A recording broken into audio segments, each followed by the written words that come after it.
the great endeavors of archaeology is figuring out which events described in the Bible actually happened. Researchers in Turkey now claim they found indisputable evidence that the story of Noah's Ark was not a cautionary tale. In a remote corner of Turkey, a ship-shaped outline caught the attention of experts and revived one of history's most famous questions. Is this where Noah's Ark came to rest? Tests beneath the surface revealed shapes and signals that only deepened the mystery. What in the world would a boat be doing way up there? Nothing here gives a final answer, but nothing rules it out either. And if the truth is hiding under this ridge, what secrets about our past are waiting to be uncovered? The strange hill that sparked the Noah's Ark mystery. In the far east of Turkey, there is a quiet valley where a strange boat-shaped hill lies under the shadow of tall volcanic mountains. This place is called the Durupinar site. It sits in Agri province, close to the small village of Uzungili, only a couple of miles north of the Iranian border and a little under 20 miles south of the main peak of Mount Ararat. From the side, it really does look like the outline of a huge ship resting in the dirt. If you look at it from above, the boat shape is even clearer. Modern measurements put the length at about 164 meters, which is roughly 538 feet from end to end. For many people, that one number was enough to light up their imagination because it sounds very close to the biblical measurements of Noah's Ark.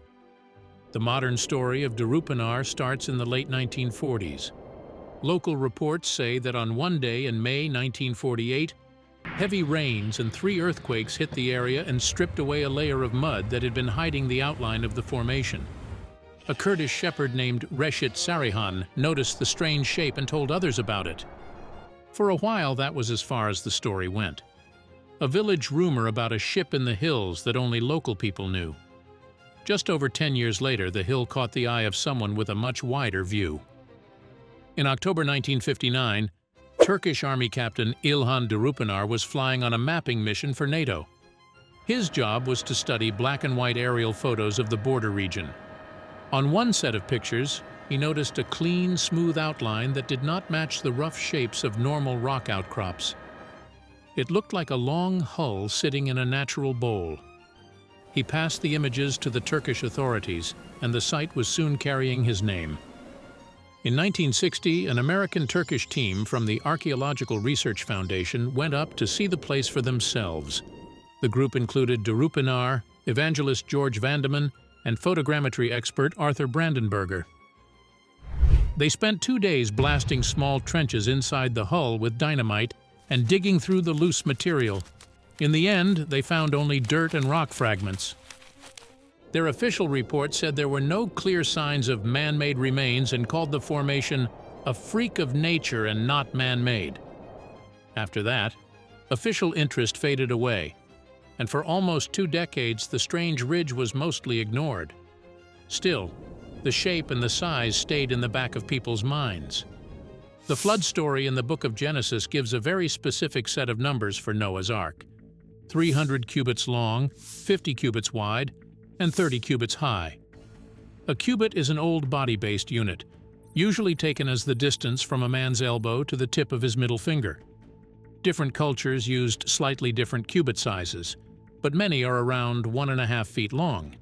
If you turn 300 cubits into modern feet using some of these values, you get a ship somewhere in the low 500s of feet, which lands surprisingly close to the measured length of Durupinar. For people who already believed the Ark had to be real and had to be somewhere in these mountains, the long, smooth outline and those numbers were enough to make Durupinar their top choice. In the late 1970s, the site came roaring back into the spotlight. In 1977, American nurse anesthetist and amateur explorer Ron Wyatt visited the formation, measured the length at a little over 500 feet, and became convinced he was looking at a petrified ship. Over the next years, he brought groups to the site, gave public talks, and tried to persuade well-known figures, including former astronaut James Irwin, to support the claim that this was the Ark. Wyatt was later joined by David Fasold, a former merchant seaman who went on to write a full book about the ridge and the surrounding area. Fasold liked to treat the formation as a shipwreck sitting on a slope with its keel buried in mud. Nearby, in the village of Kazan, he and others looked at tall standing stones with large round holes near one end.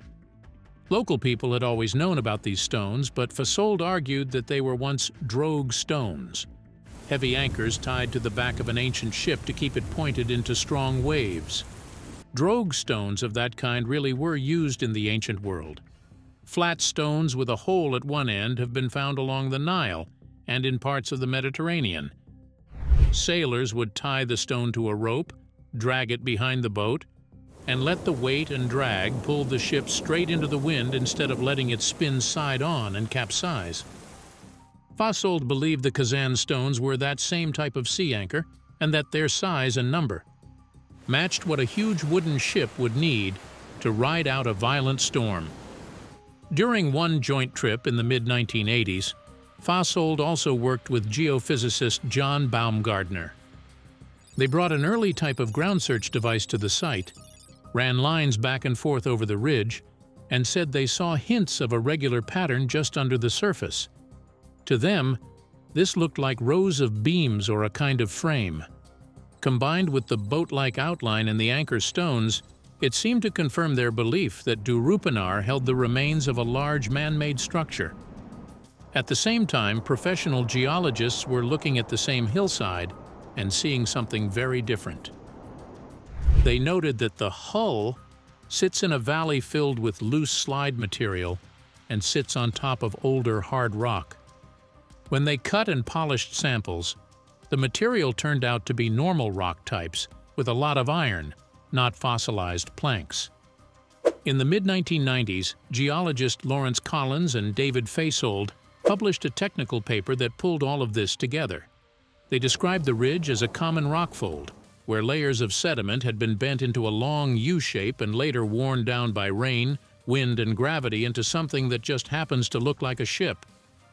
They also showed that the supposed iron brackets and walls were simply bands of iron minerals inside sloping rock layers, and that the anchor stones at Kazan are cut from local volcanic rock, not hauled in from distant lands. One of the most striking parts of that story is that Fasold himself slowly changed his mind. After more drilling and trips to the valley in the 1990s, he told reporters that he no longer believed the ridge was the ARK, and said in sworn court testimony that earlier claims had been absolute nonsense, even though he still felt that ancient people may have treated the place as special. Even a well-known creationist geologist, Andrew Snelling, wrote that the tools used by some ARK hunters at Durupinar were not scientific and that the shape alone was not enough to prove anything. As this back and forth went on, the site itself slowly moved into Turkish hands in a more formal way. In 2011, Turkey's National Assembly gave a group of 5 professors from Agri Ibrahim Sekin University Special Authority over all Noah's Ark works at Durupinar, above the usual culture and tourism offices.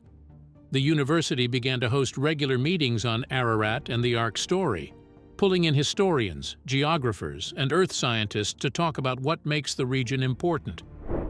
One of the key voices in this new phase is Professor Farooq Kaya, a geographer at the same university. He has written about how the Ararat region sits at the crossroads of old trade routes and old stories, and about how modern research here needs to balance careful science with the expectations of visitors who arrive with strong beliefs about Noah's Ark. Under his watch, and with partners from Istanbul Technical University, a new round of fieldwork began around 2022.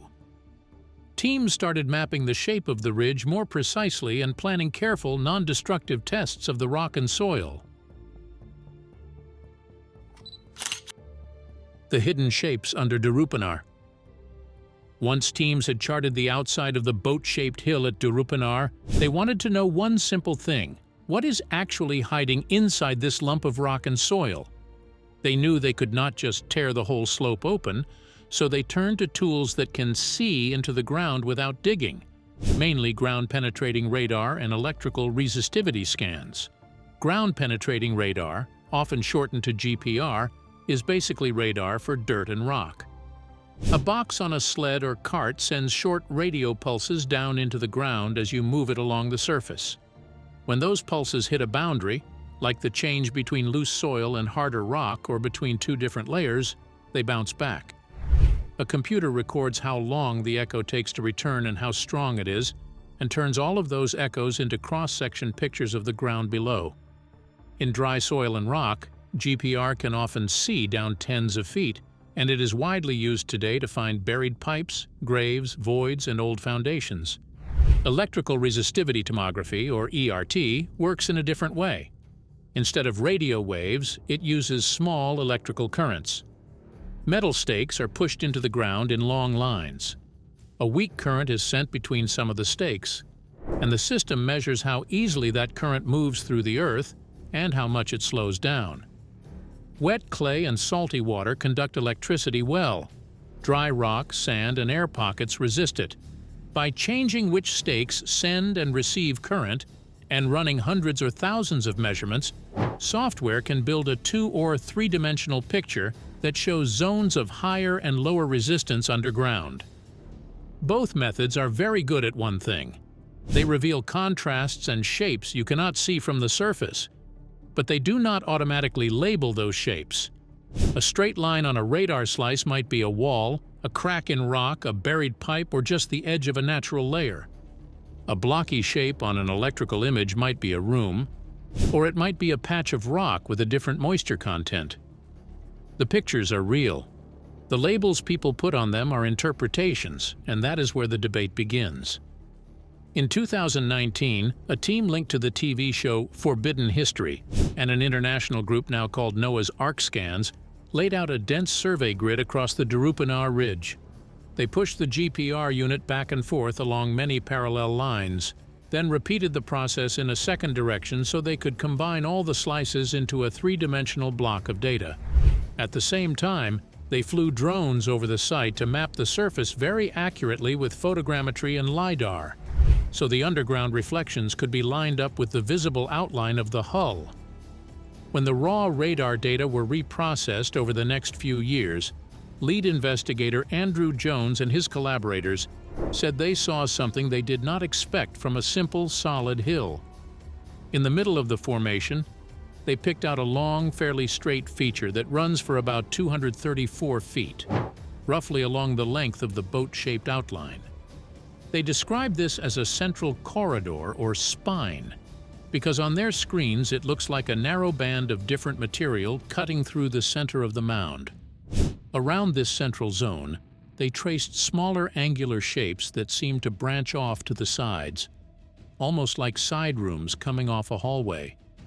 The processed radar slices also showed right-angled patterns and parallel bands at depths of up to about 20 feet below the surface.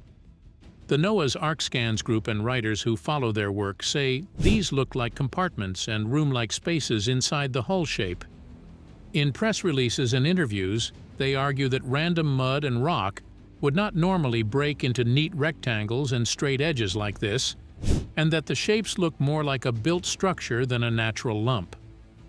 On top of that, Jones and his team claim to see 3 main layers stacked on top of one another inside the formation. In their view, these layers form a kind of 3-step sandwich, running along the length of the hill and sitting entirely within the boat outline. Supporters point out that the Book of Genesis describes the Ark as having 3 decks. In some of the radar volumes, there also appears to be a short, low-density zone that looks different from the material around it, and runs like a narrow tube or tunnel. Different write-ups describe this feature as roughly the length of a multi-story house laid on its side. Along the flanks of the formation, bands of reflections curve upward and meet the surface in repeated arcs. ARK researchers say these look like the ribs of a huge ship, with internal angles they compare to bulkheads and partitions, the stiffeners you would add inside a large wooden hull to keep it from flexing and breaking in heavy seas. From supporters of the ARK idea, the story sounds straightforward. You have a boat-shaped ridge on the surface, and inside it the scans show a long central corridor, 3 main levels and rib-like curves. Jones has said in interviews that if you wanted to design a giant wooden vessel to ride out a violent flood, with space for animals and supplies, you would likely build something with multiple levels, internal compartments, and a strong spine. To those who already think a ship is buried here, the radar pictures seem to line up neatly with that expectation. Geologists and many archaeologists look at the same data and see something very different. They explain that in a folded rock formation like this, you naturally get repeating bands, sharp breaks, and angled lines where the layers meet, crack, or slide past each other. Those features often show up on GPR as straight or slanted lines. To a geologist, ribs and rooms in the latest pictures look like bedding planes, fractures, and changes in rock type, not carpentry. The chemical trail left underground. When the scan work was done, the team turned to something much simpler: dirt. If the boat-shaped hill really hid something unusual, the soil inside it should not look like ordinary hillside soil. So between about 2021 and 2023, a joint team from Agri Ibrahim Thyssen University in eastern Turkey, Istanbul Technical University, and Andrews University in the United States came back with one main goal: take clean samples from inside the outline and from normal ground around it, and see if there was any real difference. Instead of hunting for big wooden beams or metal nails, they went after tiny clues. They drilled short cores and dug small test pits, pulling out bags of soil and bits of rock from different depths inside the hull shape and from spots just a short walk away. In the lab, they were asking, how dark is this soil? How much old plant material is in it? How much potassium, a key mineral in wood and plants, is locked in the grains? Is the soil more acidic or more neutral? And what kind of fine sediment and tiny shells, if any, are mixed in? When the first results came back, one pattern stood out right away.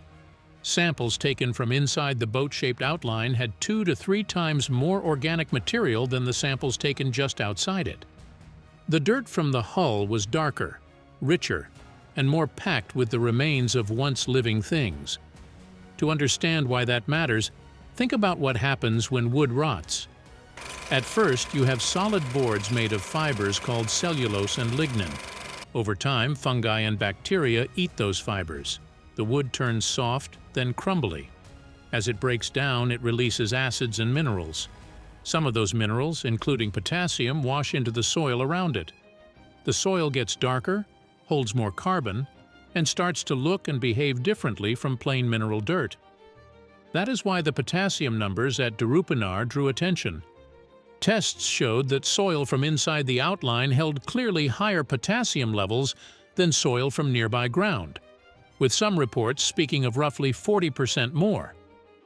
Scientists pointed out that this is exactly what you would expect if large amounts of wood or plant matter had slowly broken down there for a long time.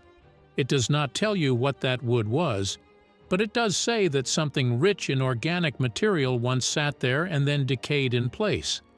Another clue came from how acidic the soil was. Chemists measure acidity with a number called pH. Pure water sits in the middle. Lower numbers mean more acidic, higher numbers mean more alkaline.